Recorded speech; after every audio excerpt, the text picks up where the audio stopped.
Have you ever figured out what builds confidence? Steven admits something a lot of viewers will relate to: years of getting rejected while trying to fake his way into confidence. Robert Greene's answer explains exactly why that approach was doomed from the start. Earlier on you were talking about how children need to experience things firsthand. You can't just tell them. You can't just tell someone, for example, to be confident. Preaching doesn't seem to work. What is it in your view that does build that true, you also can't fake confidence. No. I remember, we talked about rejection a second ago.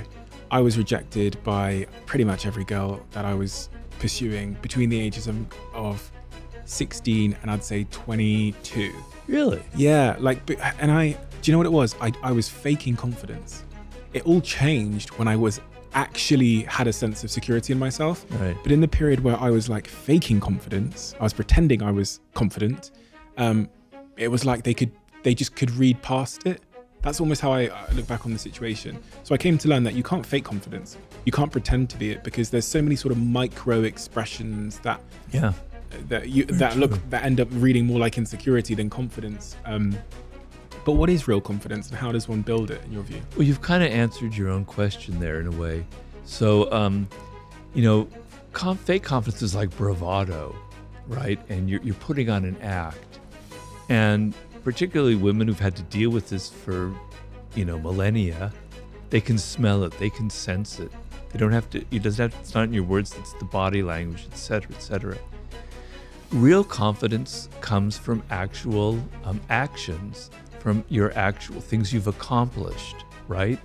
So, when you're 22, 21, it's hard to have that confidence, because what is it based on? Maybe it's based, maybe you're really good looking if you happen to have that good fortune and you can feel confident about that and you don't have to try so hard. All right, maybe that might work. Or maybe you're really good at sports, or maybe you're a really good dancer, or you're a really great singer, but it's based on something real. You have a skill.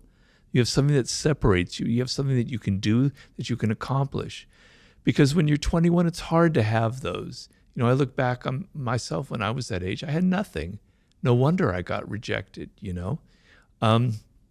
So it comes from what you do in life, okay? The finest sense of confidence is actually creating things and having success and meeting goals and achieving things and having a record of that, and maybe what goes with that is having some money, but it's not necessarily, because you don't have to have a lot of money, and you don't have to be good looking to seduce. That's a myth that I try to explode in The Art of Seduction. Some of the greatest seducers, male and female, were not good looking at all. It's about psychology, and it's about how you carry yourself.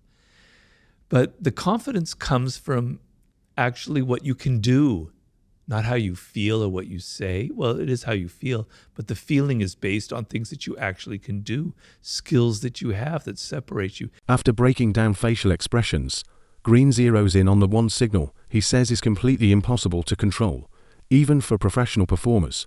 When I was maybe 22, where I started reading books from pickup artists, and they would obsess on the topic of body language. And one of the things they'd say is, and I was explaining this to my girlfriend a couple of weeks ago, that when a man is lower confidence and when he's desperate, he does this thing called pecking in a nightclub, where he'll lean in and shout in your ear. And when he's higher confidence, he kind of leans out and he'll wait for you to lean in. Small things like that, subtleties like that intuitively we're reading and understanding and communicating and etc. But someone that doesn't have the confidence probably isn't even aware that they do.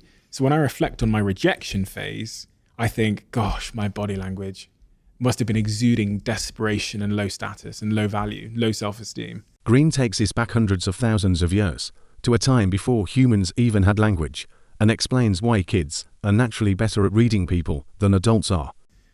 What's your thoughts on body language? Well, in my last book, Human Nature, I wrote a whole chapter on it.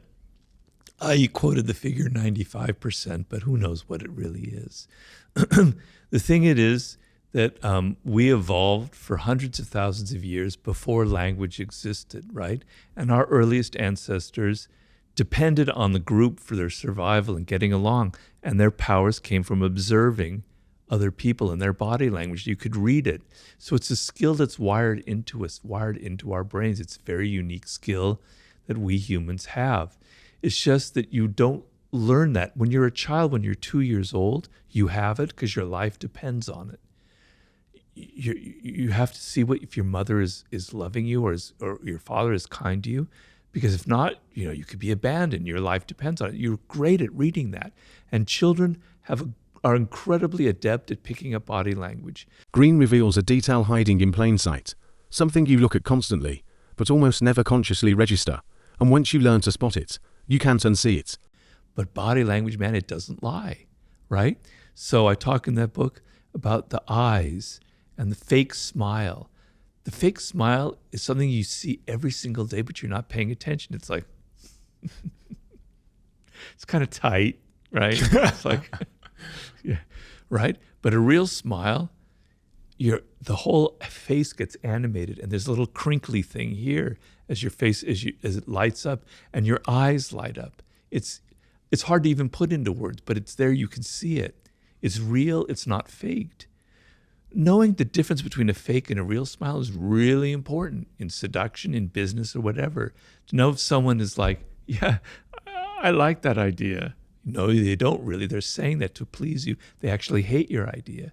This is one of the most extraordinary stories Greene has ever told, about a man who lost the use of his entire body, except his eyeballs, and turned total isolation into a superhuman skill. This is a whole art you can learn. You can sit there and you can read it. And I give the story in Laws of Human Nature of a man named Milton Erickson, the founder of NLP and hypnotherapy, probably one of the most brilliant psychologists who ever lived.